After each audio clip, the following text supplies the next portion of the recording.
خبر سے خبر نکلتی ہے، خبریں بے شمار ہیں، ان میں سے پھر چننی پڑتی ہیں کہ کس خبر کو لیا جائے، کس کو چھوڑ دیا جائے، مار دیا جائے یا چھوڑ دیا جائے، بول تیرے ساتھ کیا سلوک کیا جائے۔ تو پہلی خبر کی طرف چلتے ہیں۔ مریم اورنگزیب صاحبہ نے ابھی کہا ہے کہ ذہنی مریض کو سزا ملنی چاہیے، یہ عمران خان کے حوالے سے بات کر رہی ہیں۔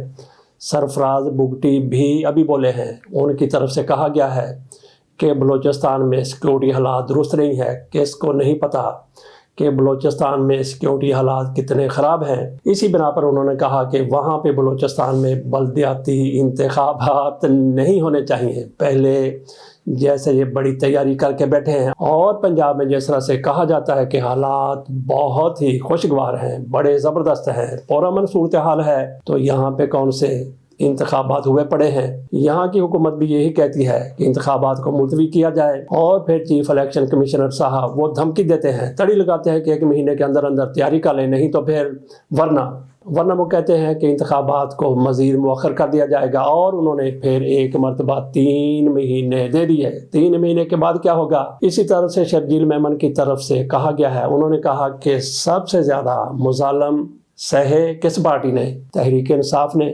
نہیں، سوال ہی پیدا نہیں ہوتا۔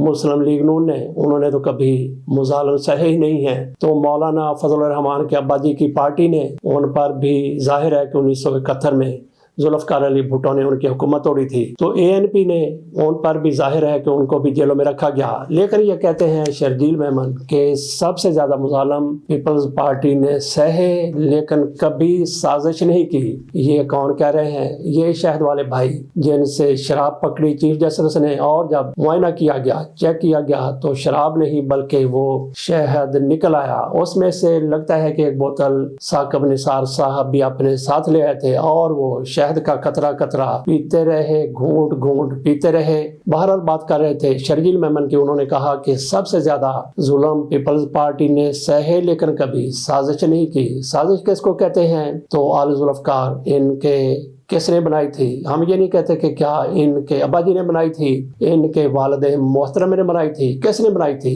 ان سے پوچھ لیجئے کون تھے آل ذوالفقار بنانے والے، کس نے تیار اغوا کیا تھا، آل ذوالفقار کے ساتھ کون کون تھے، میجر رحیم کو کس نے جہاز سے نیچے پھینک دیا تھا گولی مارنے کے بعد، اور ان کی ہلاکت بھی ہو گئی تھی، شہادت ہو گئی تھی، تو یہ سارا کچھ کس نے کیا تھا؟ سازش اور کیا ہوتی ہے؟ اور اسی بندے کی طرف سے یہ بھی کہہ دیا، مرتضی بھٹو کی طرف سے یہ کہہ دیا گیا، انہوں نے تنظیم جو بنائی تھی، آل ذوالفقار انہوں نے بنائی تھی تنظیم، دہشت گردی کے حوالے سے تنظیم تھی، بے نظیر بھٹو نے اسے ہمیشہ فاصلہ رکھا ہے، لیکن وہی مرتضی بھٹو پاکستان میں آ گئے تھے، یہاں پہ MPA بھی بن گئے تھے۔ سازش اور کس کو کہتے ہیں؟ تو شرجیل میمن صاحب، شہد والے بھائی، یہ بھی بتائیے کہ سکھوں کی لسٹیں، خالصتان کے لیڈروں کی لسٹیں، جنرل ضیاء الحق وہاں پہ کیا کیا کرتے تھے، کس کس خالصتان کے لیڈر کے ساتھ ان کے رابطے تھے، وہ لسٹیں کس نے انڈیا تک پہنچا دی تھیں، اور پھر سندھ ہاؤس میں کیا ہوا، عمران خان کی حکومت کو کیسے الٹا گیا، وہ سازش نہیں تو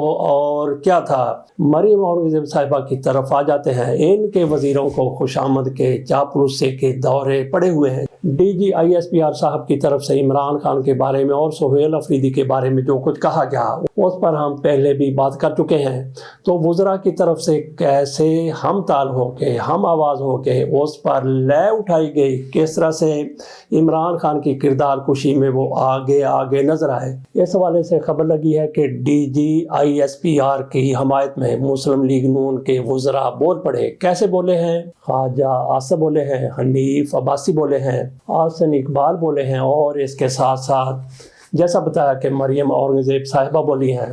خواجہ آصف نے کہا کہ عمران اور ان کی جماعت اب پاکستان کے ساتھ نہیں کھڑے۔ DG ISPR اس سے بھی زیادہ شدت سے بولتے تو حق بجانب تھے، یہ آحسن اقبال کی طرف سے کہا گیا۔ تو رانا ثناء اللہ کہتے ہیں کہ اب بات چیت نہیں ہو سکتی، اور اس کے ساتھ ساتھ حنیف عباسی بھی بڑے غصے میں بولے ہیں۔ آحسن اقبال صاحب کی طرف سے کہا گیا ہے، جو اپنے آپ کو پروفیسر کہلواتے ہیں، کہاں کے پروفیسر ہیں؟ بہرحال انہوں نے کسی کالج میں پڑھایا ہوگا، کسی یونیورسٹی میں پڑھایا ہوگا۔ اپنے آپ کو ہو سکتا ہے کوئی ڈاکٹر بھی کہلواتے ہوں۔ انہوں نے کہا کہ میں اس سے بھی زیادہ سخت الفاظ استعمال کرتا۔ تو یہ پھر عمران خان کو کیا کہتے ہیں، کیا عمران خان کی جیل میں چلے جاتے، ان کی سیل میں جا کے ان کو مکے مارنے لگ جاتے، ان کو دندیاں کاٹنے لگ جاتے، یا ان کو چونڈیاں کاٹتے، کیا کرتے، دندیاں کاٹتے، کیا کرتے۔ حسن اقبال کی طرف سے عمران خان سے نفرت کا اظہار نہیں کیا گیا، خواجہ آصف نے عمران خان سے نفرت کا اظہار نہیں کیا، مریم اورنگزیب صاحبہ نے بھی عمران خان سے نفرت کا اظہار نہیں کیا، حنیف عباسی کی طرف سے بھی عمران خان کے ساتھ نفرت کا اظہار نہیں کیا گیا۔ اسی طرح سے طلال چودھری جتنے بھی وزراء ہیں سب نے عمران خان سے نفرت نہیں کی، بلکہ انہوں نے بوٹ پالش کی ہے، اپنے نمبر بنائے ہیں، اپنی جے کار بنانے کی کوشش کی ہے۔ اسی لیے یہ ایک دوسرے سے آگے بڑھ کر کل اگر یہ تھوڑے سے آزاد ہو جاتے ہیں، آج یہ خود کہتے ہیں کہ ہائیبریڈ سسٹم ہے، کل ہائیبریڈ سسٹم سے یہ نکل آتے ہیں اور ان کی اپنی حکومت آ جاتی ہے، مسلم لیگ نون کی خدا نخواستہ حکومت آ جاتی ہے، تو پھر دیکھنا کہ کس طرح سے یہ D G I S P R سے ایک دوری اختیار کرتے ہیں، کس طرح سے یہ پھر دیانتداری سے، ایمانداری سے بات کرتے ہیں کہ سیاستدانوں کو ایک پیج پہ ہونا چاہیے۔ اب جب کہ ہائیبریڈ سسٹم ہے، ہائیبریڈ بھی نام ہی ہے، جب کہ اقتدار کہاں پہ ہے، اختیار کہاں پہ ہے، وہیں پہ یہ لوگ جھک کے سلام کر رہے ہیں، اور یہی ان کی مجبوری ہے۔ ان کو کہاں سے کیسے اٹھا کے لایا گیا، ہارے ہوئے تھے فارم 47 پر، ان کو جتوایا گیا اور اس کا یہ حق کے نمک ادا کرتے ہوئے نظر آ رہے ہیں۔ ان میں عطا تعاون کا ذکر رہ گیا، وہ تو بار بار ہر وزراء کے گروپ میں شامل ہوتے ہیں جو عمران خان کو گالی دینے میں سب سے آگے کھڑے ہوتے ہیں۔ گورنر راج لگنے کی باتیں ہو رہی تھی اور اس کے ساتھ ساتھ عمران خان کی پارٹی پر پابندی کی باتیں بھی ہو رہی تھی، دونوں کا پتہ کٹ گیا۔ سب سے پہلے پتہ کٹا ہے کس کا؟